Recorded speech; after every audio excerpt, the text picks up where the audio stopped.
Joyce, and today I'll be presenting with Janvi and Jenny about SDXL, a paper on improving latent diffusion models for high-resolution image synthesis. I'll be presenting the introduction to Stable Diffusion. Jenny will follow up with the methodology behind creating SDXL, and Janvi will present the results from the model and comparisons to current models.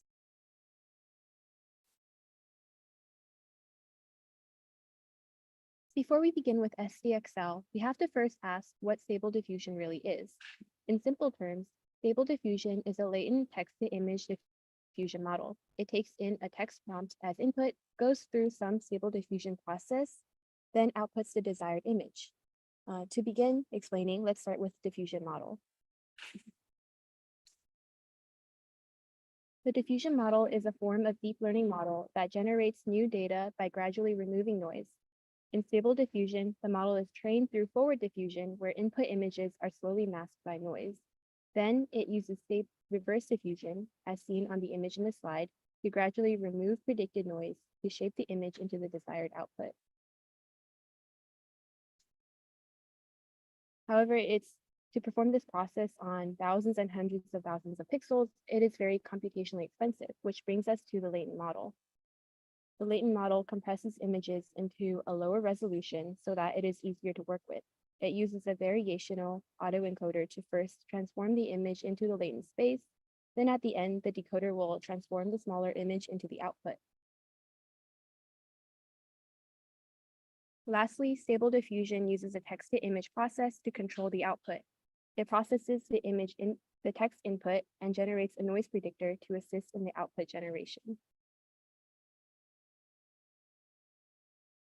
Now, to put it all together, as you can see from this chart, the model takes in an input, which gets encoded into noise, which is then used in the diffusion model, iterating again and again until it is ready to be decoded into the output image.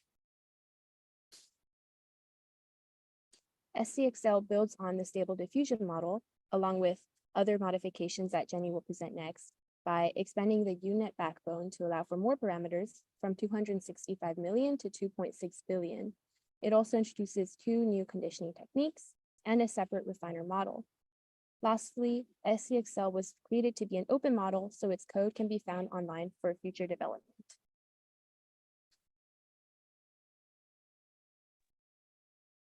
I will be presenting the methodology of SDXL. Continue. So a major shortcoming of a latent diffusion model is that it requires a minimal image size, and due to its two-stage architecture, and the two main approaches to handle this issue has been first to either discard all training samples with the resolution lower than the minimal resolution, such as in Stable Diffusion 1.4 and 1.5. It discarded, the models discarded all images below 512 pixels. And the second approach is to upscale images that are too small. But there are trade-offs for these two approaches. The first being that usually reducing the training samples will lead to loss in performance and will hurt generalization. And the second approach will usually introduces upscaling artifacts, which is unwanted, and to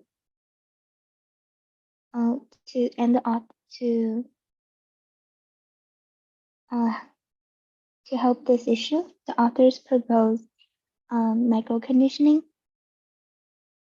by image size. Next. So micro-conditioning by image size is to provide the original image resolution for conditioning the UNet model during training. And this is used as additional conditioning to the model, which is defined as C size. And this provides the original image height and width. And from the figure, as the parameter C size increases, the image quality improves. And each component is independently embedded using a Fourier feature encoding. And the encodings are concatenated into a single vector, which is fed into the model. And through training, the model learns to associate the conditioning parameter C size with resolution-dependent image features, which can be leveraged to modify the images based on the given prompt.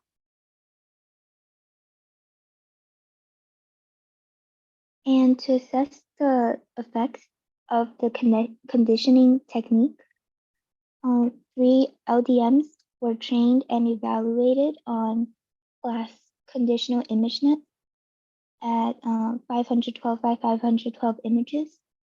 And the first model discards all training examples with at least one edge smaller than 512 pixels, which reduces the training data size.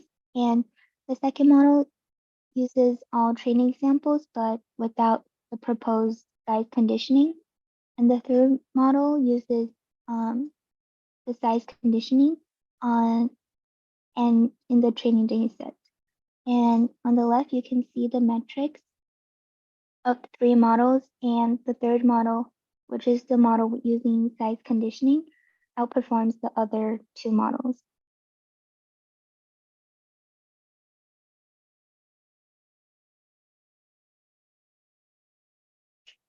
And another issue that with previous Stable Diffusion models is that during training, random cropping is used for data augmentation.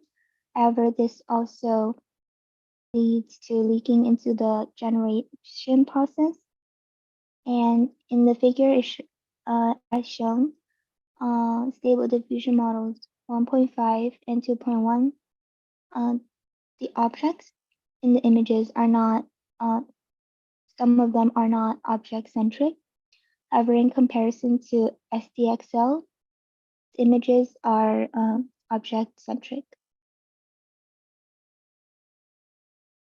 So in order to address this issue, the authors propose another conditioning method, which is called micro-conditioning by cropping parameters.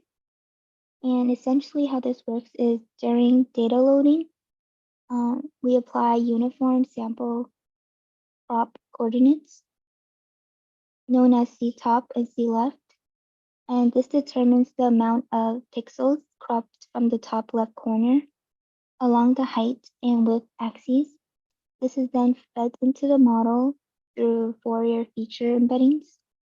And the concatenated embedding parameters of embedding C-crop becomes a conditioning parameter. And from experience using the large scale datasets, setting C-crop at the origin on average will result the image to be object-centric. And as you can see here, setting C-crop to different coordinates will result in different orientations and of the image, but setting it at origin will result in the image to be object-centric. And the authors emphasize that this technique can also be applied for any diffusion models. And this technique can also allow us to gain more control over the image synthesis process while preventing it from leaking into. So let's look into the comparison and results. All the experiments are conducted on party prompts. Party prompts are prompts generated as a part of the work on Pathways autoregressive text to image model. It is a set of 1600 diverse English prompts that allow us to comprehensively evaluate and test the limits of text to image synthesis models. Existing benchmarks like MS-COCO and localized narratives are useful for measuring the progress of text to image synthesis systems, but the descriptions available in them are generally limited to everyday scenes and objects found in natural images. Each prompt in the P2 benchmark is associated with two labels, one being the category, indicating a broad group that a prompt belongs to, and two, the challenge, highlighting an aspect which makes a prompt difficult. In all the comparisons shown further, party prompts of P2 were taken as inputs. Looking at the comparisons for to the older Stable Diffusion models, here we showcase experiment results of a qualitative comparison of SDXL with deployed IF, DALI 2, Binge Image Creator, and Midjourney version 5.2. We can see that SDXL has a better image quality, can consistently produce better images, and can handle complex prompts in a better way. On a comparison with SD 1.5 and SD 2.1, the same can be observed here as well. In the second example, where a portrait photo of a kangaroo wearing an orange hoodie holding a sign on the chest that says SDXL, we can see that SD 2.1 and 1.5 failed to generate the text correctly, while SDXL could do it properly. Coming to the comparison with Midjourney V5, we chose 5 random prompts from each category and generated 4,024 cross 1,024 images by both Midjourney and SDXL for each prompt. These images were then presented to the AWS Ground Truth Task Force, who voted based on adherence to the prompt. The results of these votes are illustrated here. Overall, there is a slight preference for SDXL over Midjourney in terms of prompt adherence. Further, we can also see that there's comparisons for each category and challenge of P2. In 4 out of 6 categories, SDXL outperforms Midjourney, and in 7 out of 10 challenges, there is no significant difference between both models, or SDXL outperforms Midjourney. Coming to the limitations, firstly, there's a challenge in accurately representing intricate structures like human hands, as we can see here, due to their diverse appearances and complex 3D shapes. To overcome this, further scaling and specialized training for fine-grained details would help. While the model achieves impressive realism, it might lack subtle lighting and texture nuances. This should be kept in mind for applications requiring high visual fidelity. The potential biases introduced by large-scale training data sets are another concern, with the risk of the model showing unintended social and racial biases. Text rendering also poses challenges, particularly with longer text segments. Possible solutions include exploring character-level tokenizers or model scaling.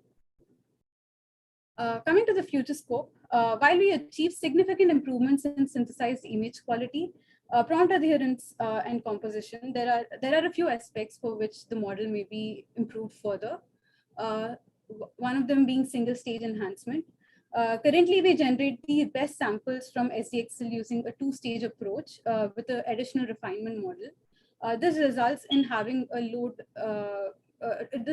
This results in having to load 2 large models into memory, hampering accessibility and sampling speed.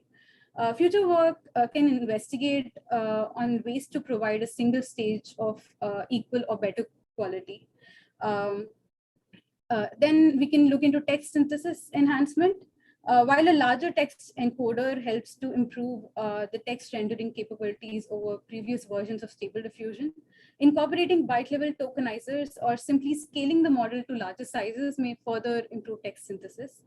On the lines of architecture exploration, further exploration and careful hyperparameter study will enable scaling to much larger transformer-dominated architectures.